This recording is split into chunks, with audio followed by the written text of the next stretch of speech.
வணக்கம். மனுஷங்க உடம்புல இருந்து உண்மையிலே ஒளி வருதுன்னு சொன்னா நம்புவீங்களா? இது ஏதோ ஆன்மீக கதை இல்ல, சயின்ஸ். ஆமா. ஆனா அந்த ஒலிக்கு என்ன அர்த்தம்? அதுதான் கேள்வி. அது நம்ம ஆரோக்கியத்தை அளவிட உதவுற ஒரு சாதாரண கருவியா? இல்ல நம்ம உணர்வுக்கும் இந்த பிரபஞ்சத்துக்கும் இருக்கிற ஏதோ ஒரு ரகசிய தொடர்பு காட்டுற திறவுகோலா? ம். இன்னைக்கு இதத்தான் நாம ஆழமா பார்க்க போறோம். இதுக்காக நீங்க 2 சுவாரஸ்யமான தகவல்களை கொடுத்திருக்கீங்க. ஒண்ணு, நம்ம உடம்புல இருந்து வர்ற இந்த ஒளி பத்தின அறிவியல் ஆராய்ச்சிய அலசுற ஒரு காணொளி. சரி. இன்னொன்னு, இதே அறிவியல் உண்மையை எடுத்துக்கிட்டு அத குவாண்டம் இயற்பியல், பண்டைய ஞானம்னு வேறொரு தளத்துக்கே கொண்டு போற ஒரு காணொளி. ஆமா. நம்மளோட வேலை என்னன்னா, இந்த 2 பக்கத்தையும் அலசி ஆராயறது தான். ஒரு பக்கம் உறுதியான அறிவியல் சான்றுகள். இன்னொரு பக்கம் அந்த அறிவியலை வச்சு உருவாக்கப்படுற மிகப்பெரிய தத்துவாத கேள்விகள். கரெக்ட். நம்ம உடம்புல இருந்து ஒளி வருதுங்கிறதுக்கு அறிவியல் என்ன சொல்லுது? அந்த ஒளி எப்படிப்பட்டது? ஒருவேளை நம்ம உண்மையிலே ஒளி மனிதர்கள்னா, அத நம்ம வாழ்க்கைய பார்க்குற விதத்தையே மாத்துமா? வாங்க, உள்ள போய் பார்க்கலாம். சரி, முதல் காணொளியில் இருக்கிற அந்த அறிவியல் உண்மையில இருந்து ஆரம்பிக்கலாம். நம்ம உடம்பு ஒளி உமிழுது. ஆமா. இதுக்கு பேரு பயோஃபோட்டான் உமிழ்வு. கேட்கவே ஆச்சரியமா இருக்கு. ஆனா இதுல ஒரு சின்ன ட்விஸ்ட் இருக்கு. இந்த ஒளி நம்ம கண்ணால பார்க்க முடியற ஒளிய விட 1000 மடங்கு பலவீனமானதுன்னு சொல்றாங்க. கிட்டத்தட்ட கண்ணுக்கே தெரியாது. அப்படியா? கரெக்ட். இது வெறும் ஒளி மட்டும் இல்ல. இந்த ஒளி உமிழ்வு நாள் முழுக்க ஏற்ற இறக்கத்தோட இருக்கு. காலையில கம்மியா, மதியம் அதிகமாகி, சாயங்காலம் மறுபடியும் குறையுது. ஓ, அது ஏன் அப்படி? நம்ம உடம்போட மெட்டபாலிக் ரிதம், அதாவது வளர்ச்சிதை மாற்ற சுழற்சிகளோட இத தொடர்பா இருக்கலாம்னு ஆராய்ச்சியாளர்கள் சந்தேகிக்கிறாங்க. இதுல ரொம்ப சுவாரஸ்யமான விஷயம் என்னன்னா, இந்த உமிழ்வை ஆக்சிஜனேற்ற அழுத்தம், அதாவது ஆக்சிடேட்டிவ் ஸ்ட்ரெஸ் கூட தொடர்பு படுத்துறாங்க. ஒரு நிமிஷம். ஆக்சிடேட்டிவ் ஸ்ட்ரெஸ்ன்னு சொல்றீங்களே, அது கொஞ்சம் டெக்னிக்கலா இருக்கு. அதுனா என்னன்னு கொஞ்சம் எளிமையா சொல்ல முடியுமா? நிச்சயமா. இந்த ஆக்சிஜனேற்ற அழுத்தம் ரொம்ப சிம்பிளான ஒரு விஷயம்தான். ஒரு ஆப்பிள வெட்டி வச்சா கொஞ்ச நேரத்துல பழுப்பு நிறமா மாறுது இல்லையா? ஆமா, காத்து பட்டா மாறிடும். அது காத்துல இருக்கிற ஆக்சிஜனால நடக்குது. அதே மாதிரி நம்ம உடம்புக்குள்ள இருக்கிற செல்கள்லயும் ஒரு விதமான துருப்பிடிக்கிற செயல்பாடு நடக்கும். அதுதான் ஆக்சிடேட்டிவ் ஸ்ட்ரெஸ். ஓ, செல்களே துருப்பிடிக்குமா? சொல்லப்போனா ஆமா. இது ஓரளவுக்கு மேல அதிகமாகும்போது அதுதான் முதுமைக்கும் பல நோய்களுக்கும் காரணமாயிடுது. ஓ, அப்போ நம்ம செல்கள் துருப்பிடிக்கிறத இந்த ஒலி மூலமா கண்டுபிடிக்க முடியும்னு சொல்றீங்களா? இது கேட்கவே ஆச்சரியமா இருக்கே. ஆமா. நம்ம உடம்புல இருந்து வர்ற ஒலிய வச்சு நோய் இருக்கா இல்லையான்னு சொல்ல முடியும்னா, அது மருத்துவத்துல ஒரு பெரிய புரட்சியாச்சே. இது எந்த அளவுக்கு சாத்தியம்? இப்போதைக்கு இது வெறும் தியரியா இல்ல சோதனை அளவுல இருக்கா? நல்ல கேள்வி. இது இப்போ ஆராய்ச்சி நிலையில தான் இருக்கு. ஆனா இதோட சாத்தியக்கூறுகள் ரொம்ப அதிகம். ஒருத்தரோட உடம்புல இருந்து வர்ற பயோஃபோட்டான் உமிழ்வு வழக்கத்தை விட அதிகமா இருந்தா, அவங்க உடம்புல ஆக்சிடேட்டிவ் ஸ்ட்ரெஸ் அதிகமா இருக்குன்னு அர்த்தமா? சரியா சொன்னீங்க. இத வச்சு எதிர்காலத்துல நோய்களை ரொம்ப ஆரம்ப கட்டத்திலேயே, அதாவது அறிகுறிகள் வர்றதுக்கு முன்னாடியே கண்டுபிடிக்கிற ஒரு கருவியா இது மாறலாம். வாவ்! இது ஒரு நான் இன்வேசிவ் முறை. அதாவது உடம்ப கீறவோ குத்தவோ தேவையில்ல. ஒளி அளந்தா போதும். இது உண்மையிலேயே மருத்துவத்துறைக்கு ஒரு புதிய திறப்பா இருக்கலாம். ஆனா அதே முதல் காணொளியில நம்பவே முடியாத ஒரு தகவலையும் சொல்றாங்க. அந்த இந்திய முதியவர் பத்தின விஷயமா? ஆமா, இந்தியால 73 வயசான ஒருத்தர் கண்ணால பாக்குற அளவுக்கு பிரகாசமா ஒளிய வெளியிடுறாருனோ, அத வீடியோ கால்ல கூட பார்க்க முடியுதுன்னு ஒரு மின்னஞ்சல் செய்தியை மேற்கோள் காட்டுறாங்க. இது எப்படி சாத்தியம்? ம். ஒரு பக்கம் கண்ணுக்கே தெரியாத ஒளி, இன்னொரு பக்கம் வீடியோ கால்ல தெரியற அளவுக்கு ஒளியா? இது முரண்பாடா இல்லையா? இங்கேதான் நாம கொஞ்சம் யோசிச்சு பார்க்கணும். அறிவியல் பூர்வமான ஆய்வுகள் சொல்றது ரொம்ப ரொம்ப பலவீனமான அதிநவீன கருவிகளால மட்டுமே அளக்கக்கூடிய உமிழ்வுகளை பத்தி. சரி. ஆனா இந்த மின்னஞ்சல் சொல்றது பல ஆயிரம் மடங்கு சக்தி வாய்ந்த ஒரு ஒளி. இது ஒரு அசாதாரணமான கூற்று. அறிவியல்ல அசாதாரணமான கூற்றுகளுக்கு அசாதாரணமான சான்றுகள் தேவை. அப்போ இது நடக்க வாய்ப்பே இல்லையா? வாய்ப்பே இல்லைன்னு நான் சொல்ல மாட்டேன். ஒருவேளை மரபணு கோளாறுனாலயோ இல்ல வேற ஏதோ சுற்றுச்சூழல் காரணத்தினாலயோ ஒருத்தருக்கு மட்டும் இப்படி நடக்கலாம். அறிவியல் எதை முழுசா மறுக்கல. ஆனா வெறும் ஸ்கிரீன்ஷாட்டோ இல்ல யாரோ சொல்றத வச்சோ இதை ஏத்துக்க முடியாது. அப்போ இதுக்கு என்ன மாதிரியான ஆதாரம் தேவைப்படும்? இதுக்கு கட்டுப்படுத்தப்பட்ட ஆய்வக சூழல்ல முறையான சோதனைகள் செய்யணும். அந்த ஒளியோட அலைநீளம் என்ன, அதோட தீவிரம் எவ்வளவு, அது உடம்போட எந்த பகுதியிலிருந்து வருது. அவரோட மெட்டபாலிசத்துக்கும் அதுக்கும் என்ன சம்பந்தம் பார்க்கணுமா? கரெக்ட். அந்த மாதிரி துல்லியமான கருவிகளை வச்சு அளக்கணும். அந்த மாதிரி உறுதியான அறிவியல் சான்றுகள் கிடைக்கிற வரைக்கும் இது ஒரு சுவாரஸ்யமான கதை, ஆனா நிரூபிக்கப்படாத ஒரு கூற்று. புரியுது. அப்போ அறிவியல் ரீதியா நம்ம கிட்ட ரொம்ப பலவீனமான ஒளி இருக்கு. ஆனா சில பேர் கண்ணுக்கே தெரியற அளவுக்கு ஒளி இருக்குன்னு சொல்றாங்க. அதுக்கு ஆதாரம் இல்ல. ஆமா.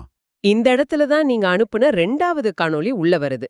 அவங்க இந்த ஒளிங்கிற விஷயத்த வெறும் உடம்போட நிறுத்தாம, குவாண்டம் இயற்பியல், ஆன்மீகம்னு வேற ஒரு தளத்துக்கே கொண்டு போறாங்க. ஆமா. அந்த 2வது காணொளியில பேசுறவர் தனக்கு பல நாள் பட்ட நூல்கள் இருந்ததாகவும், ஓ! தன்னோட சொந்த அனுபவத்த சொல்றாரா? ஆமா, அதுக்கு மேற்கத்திய மருத்துவத்துல தீர்வு கிடைக்காததால குவாண்டம் சிகிச்சை மற்றும் அதிர்வெண் அடிப்படையிலான மருத்துவத்தை நாடினதாகவும் அதுல குணமடைஞ்சதாகவும் சொல்றார். வாவ்! அவரோட வாதம் என்னன்னா, நாம வெறும் ரசாயனங்களாலான உடல்கள் இல்லை, நாம அடிப்படையில பயோ எலக்ட்ரிக் ஒளி மனிதர்கள். பயோ எலக்ட்ரிக் ஒளி மனிதர்களா? கேட்கவே ஏதோ சைஃபை படம் மாதிரி இருக்கு. ஆமா, ஆனா அவங்க இத வெறும் கற்பனையா சொல்லல. அவங்களும் பயோஃபோட்டான்கள் பத்தின அதே அறிவியல் ஆதாரத்தை தான் சுட்டி காட்டுறாங்க. ஓ, அந்த குர்விச் கோபயாஷி பத்தின ஆராய்ச்சிகளையா? அதேதான். 1923ல அலெக்சாண்டர் குர்வேச் வெங்காய வேர்கள்ல இருந்து வர்ற ஒளிய கண்டுபிடிச்சது, இப்போ நவீன காலத்துல மசாஹி கொபயாஷி மனித உடல்ல இருந்து வர்ற ஒளிய போட்டோ எடுத்ததுன்னு சில அறிவியல் சான்றுகளையும் காட்டுறாங்க. சரி. அவங்களோட வாதத்தோட மையப்புள்ளி என்னன்னா, ஆயுர்வேதம், சீன மருத்துவம் மாதிரியான பழங்கால மருத்துவ முறைகள் எல்லாம் பிராணா இல்ல சீனு சொல்றது. அந்த உயிர் சக்திய பத்தி தானே? ஆமா, அது இந்த ஒளி உடலை பத்தி தான் சொல்றாங்க. அது வெறும் உருவகம் இல்ல, அது ஒரு நிஜமான இயற்பியல் நிகழ்வுங்கிறது தான் அவங்க கருத்து. சரி. பழங்கால மருத்துவத்தோட இதை இணைக்கிறாங்க, அது புரியுது. ஆனா இதுக்கும் குவாண்டம் இயற்பியலுக்கும் என்ன சம்பந்தம்? அதுதான் எனக்கு ரொம்ப பெரிய தாவலா தெரியுது. அதுதான் அந்த விவாதத்தோட மையப்பகுதியே. உடம்புல இருந்து வர்ற இந்த சின்ன ஒளிக்கும் பிரபஞ்சத்தோட மிகப்பெரிய விதிகளான குவாண்டம் இயற்பியலுக்கும் ஒரு சம்பந்தம் இருக்குன்னு அந்த 2வது காணொளி சொல்லுது. இது எப்படி? இதுல தான் அவங்க குவாண்டம் இயற்பியல்ல இருக்கிற சில ஆச்சரியமான கருத்துக்களை எடுத்து அதை நம்ம உணர்வோட இணைக்கிறாங்க. உதாரணத்துக்கு, ஒளி ஒரே நேரத்துல அலையாவும் துகளாவும் இருக்கிறது பத்தியா? கரெக்ட். நாம அத கவனிக்கிறோமா இல்லையாங்கறத பொறுத்து அதோட தன்மை மாறுது. அதாவது பார்வையாளரோட உணர்வு பார்க்கப்படுற பொருளோட நிலைய மாத்துது. அதாவது அப்சர்வர் எஃபெக்ட் பத்தி பேசுறாங்களா? சரிதான். இத ஒரு படி மேல கொண்டு போய் நாமளே ஒளி மனிதர்களா இருக்கறதால நம்ம உணர்வுக்கும் இந்த பிரபஞ்சத்துக்கும் நேரடி தொடர்பு இருக்குன்னு சொல்றாங்க. அப்போ நாம வெறும் பார்வையாளர்கள் இல்லையா? இல்ல, நம்ம உணர்வுங்கிறது யதார்த்தத்தை சும்மா வேடிக்கை பார்க்கற ஒரு விஷயம் இல்ல. அது யதார்த்தத்தை உருவாக்குறதுல தீவிரமா பங்கேற்குதுன்னு வாதிக்கிறாங்க. இது இயற்பியலுக்கும் மனோதத்துவத்துக்கும் நடுல ஒரு பாலத்தை கட்டுற முயற்சி. இதுல வேற சில சிக்கலான விஷயங்களையும் சொல்றாங்களே. குவாண்டம் பிணைப்பு, அதாவது குவாண்டம் என்டாங்கிள்மெண்ட் பத்தி எல்லாம் பேசுறாங்க. அதையும் கொஞ்சம் விளக்க முடியுமா? நிச்சயமா. குவாண்டம் பிணைப்புங்கிறது குவாண்டம் இயற்பியல்ல ரொம்ப விசித்திரமான ஒரு கருத்து. கற்பனை பண்ணி பாருங்க, உங்ககிட்ட 2 மந்திர நாணயங்கள் இருக்கு. சரி. இந்த ரெண்டும் ஏதோ ஒரு விதத்துல பிணைக்கப்பட்டிருக்கு. நீங்க அதை சுண்டி விட்டா ஒன்னு தலை விழுந்தா, இன்னொன்னு இந்த பிரபஞ்சத்துல வர எந்த மூலையில இருந்தாலும் சரி, அது பூதான் விழுன்னு உங்களுக்கு உறுதியா தெரியும். ஓ, டிஸ்டன்ஸ் ஒரு விஷயமே இல்லையா? ஆமா, இந்த 2 நாணயங்களுக்கும் மத்திய ஒரு கண்ணுக்கு தெரியாத வேகமான தொடர்பு இருக்கு. அதே மாதிரி தான் பிரபஞ்சத்துல சில துகள்கள் எவ்வளோ தூரத்துல பிரிஞ்சிருந்தாலும் ஒன்னோடு ஒன்னு பிணைக்கப்பட்டிருக்கும். ஒரு துகள்ல ஏற்படுற மாற்றம் உடனே இன்னொரு துகள்ல பிரதிபலிக்கும். ஓகே, அந்த மேஜிக் நாணய உதாரணம் நல்லா புரியுது. ஆனா அந்த காணொளி இந்த ஐடியாவை எப்படி பயன்படுத்துது? அவங்க இந்த ஐடியாவை ஒரு உதுக பயன்படுத்துறாங்க. எப்படி 2 துகள்கள் கால இடத்தை கடந்து இணைக்கப்பட்டிருக்கோ அதே மாதிரி நம்ம உணர்வும் நம்ம ஆவியும் இந்த நேரியல் நேரத்தை கடந்து இயங்க முடியும்னு சொல்றாங்க. டைம் டிராவல் மாதிரியா? அது மாதிரி இல்ல, ஒளிங்கிறது கால வெளியோட கட்டமைப்பிலேயே பிணைஞ்சிருக்கு. அதனால ஒளி மனிதர்களான நாமமும் அந்த கட்டமைப்புல ஒரு அங்கம். இது ரொம்ப ஆழமான தத்துவார்த்தமான ஒரு பார்வை. அப்போ இதெல்லாம் வச்சு அவங்க என்ன சொல்ல வராங்க? அறிவியலையும் குவாண்டம் இயற்பியலையும் பண்டைய ஞானத்தையும் ஒன்னா சேர்த்து அவங்க சொல்ல வர்ற இறுதி கருத்து என்ன? அவங்க அறிவியலும் ஆன்மீகமும் ஒரே இடத்துல சந்திக்குதுன்னு வாதிடுறாங்க. உதாரணத்துக்கு, பைபிள்ல ஆதியாகமத்துல கடவுள் உருவாக்குன முதல் விஷயம் வெளிச்சம் உண்டாக கடவுது. Let there be light. ஆமா. அதுக்கு முன்னாடியே கடவுளோட ஆவி தண்ணீர் மேல் அசைவாடி கொண்டிருந்ததுன்னு ஒரு வரி வரும். அந்த அசைவாடி கொண்டிருந்ததுங்கிற மூல எபிரேய வார்த்தைக்கு அதிர்வு அல்லது அதிர்வென்னு ஒரு அர்த்தம் இருக்குன்னு சுட்டி காட்டுறாங்க. சுவாரஸ்யமா இருக்கு. அதாவது படைப்புக்கு முன்னாடி அதிர்வெண் இருந்தது, முதல் படைப்பு ஒளியா இருந்ததுன்னு சொல்றாங்களா? ஆமா, இது அவங்க பெருவெடிப்பு கோட்பாட்டோட ஒப்பிடுறாங்க. Big bang தியரியோடவா? ஆமா, பெருவெடிப்புக்கு அப்புறம் பருப்பொருள் உருவாகிறதுக்கு முன்னாடி ஆற்றல், அதாவது ஃபோட்டான்கள் தான் இருந்துச்சு. ஆக பிரபஞ்சத்தோட ஆரம்பமே ஒளிதான். இது ரொம்ப சுவாரஸ்யமான தொடர்பு. இத நாஸ்டிக் மரபுகளோடயும் இணைக்கிறாங்க. அந்த மரபுகளின்படி நாம இந்த உடல் வடிவத்தை எடுக்கிறதுக்கு முன்னாடியே தூய உணர்வாதான் இருந்தோம். இப்போ நாம பேசின அந்த குவாண்டம் பிணைப்பு நம்ம ஆவி எப்படி காலத்தை கடந்து இயங்குதுங்கிறதுக்கு ஒரு சாத்தியத்தை காட்டுதுன்னு சொல்றாங்க.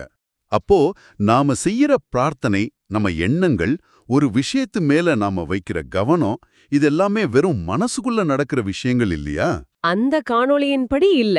அவங்க என்ன சொல்றாங்கன்னா, பிரார்த்தனை, நோக்கம், கவனம் செலுத்திய எண்ணங்கள் இதெல்லாமே வெறும் கற்பனைகள் இல்ல. அப்போது என்ன? அவை குவாண்டம் சாத்தியங்களை செயல்படுத்தும் தொழில்நுட்பங்கள். அதாவது எண்ணங்கள் மூலமா யதார்த்தத்தை பாதிக்க முடியுங்கிறாங்க. ஒரு டெக்னாலஜி மாதிரியா? ஆமா. இயேசு சொன்னதா சொல்லப்படுற நீங்கள் உலகின் ஒளிங்கிற வாக்கியத்தை அவங்க ஒரு உருவகமா பார்க்கல. அத நேரடியான உயிரியல் மற்றும் குவாண்டம் உண்மையா பார்க்கறாங்க. அப்பா, ஒரு சின்ன கண்ணுக்கு தெரியாத உயிரியல் ஒளியில ஆரம்பிச்சு நம்ம எண்ணங்களை யதார்த்தத்தை உருவாக்குற தொழில்நுட்பம்ங்கிற இடம் வரைக்கும் வந்திருக்கோம். ஒரு பெரிய பயணம் தான் இது. ஒரு பக்கம் பயோஃபோட்டான்களை உறுதிப்படுத்துற அறிவியல் ஆராய்ச்சி, இன்னொரு பக்கம் அதே பயோஃபோட்டான்களை எடுத்துக்கிட்டு அத குவாண்டம் இயக்கவியல், சிகிச்சை, ஆன்மீகம், பண்டைய ஞானம்னு எல்லாத்தோடையும் இணைக்கிற ஒரு பிரம்மாண்டமான பார்வை. சரிதான். இந்த 2 ஆதாரங்களும் உங்களுக்கு ஒரு பரந்த பார்வையை கொடுக்குது. ஸ்பெக்ட்ரமோட ஒரு முனையில மருத்துவ பயன்பாடுகள் கொண்ட சரிபார்க்கப்பட்ட அளவிடக்கூடிய அறிவியல் இருக்கு. சரி. மறுமுனையில அதே அறிவியலை ஒரு ஆரம்ப புள்ளியா வச்சு சிகிச்சை, உணர்வு, ஆன்மீகம் எல்லாத்தையும் மறுவரையறை செய்யற ஒரு பெரிய கட்டமைப்பு இருக்கு. இது நமக்கு ஒரு முக்கியமான கேள்வியை எழுப்புது இல்லையா? நிறுவப்பட்ட அறிவியலுக்கும் கேட்கறதுக்கு ரொம்ப ஈர்ப்பா இருக்கிற ஒரு உருவகத்துக்கும் இடையிலான கோட்டைய நாம எங்கே வரையறுக்கிறது? கரெக்ட். அறிவியலை தாண்டி போறது எப்போ ஊகமா மாறுது, எப்போ அது ஒரு புதிய புரிதலுக்கான வழியா அமையுதுங்கிற கேள்விதான் இது. அதேதான். முதல் ஆதாரம் சொல்றது உங்கள் உடல் ஒளியை வெளியிடுகிறது, அதை வைத்து நோயை கண்டறியலாம். இது ஒரு செயல்முறை சார்ந்த பார்வை. இரண்டாவது ஆதாரம் சொல்றது நீங்கள் ஒளியாகவே இருக்கிறீர்கள், உங்கள் உணர்வின் மூலம் யதார்த்தத்தை பாதிக்கலாம். இது ஒரு மானுட சார்ந்த பார்வை. சரியா சொன்னீங்க. நீங்க ஒரு மெஷினா இல்ல ஒரு மந்திரவாதியாங்கிறது மாதிரி இந்த 2 பார்வைகளும் இருக்கு. உண்மை இது 2க்கும் நடுவுல எங்கேயோ இருக்கலாம். ரொம்ப ஆழமான சிந்தனை. சரி, இந்த விவாதத்தை முடிக்கும்போது நம்ம கேளுகருக்கு யோசிக்க ஒரு விஷயத்தை விட்டு செல்லலாம். சொல்லுங்க. இரண்டாவது ஆதாரம் ஒரு இடத்துல சொல்லுது, உணர்வு என்ன செய்து கொண்டிருக்கிறதோ அதைத்தான் நம்ம ரிவர்ஸ் இன்ஜினியரிங் செய்கிறோம் என்று. இத மனதுல வச்சு உங்கள் அன்றாட வேலைகளை செய்யும் போது இத பத்தி யோசிச்சு பாருங்க. உங்க உடம்பு தொடர்ந்து ஒரு மெல்லிய ஒளியை வெளியிடுதுங்கிறதே இப்ப உங்களுக்கு தெரியும். இன்னைக்கு நீங்க என்ன மாதிரியான வடிவங்களை, என்ன மாதிரியான அதிர்வுகளை இந்த பிரபஞ்சத்துக்கு ஒளிபரப்பிக் கொண்டிருக்கிறீர்கள்?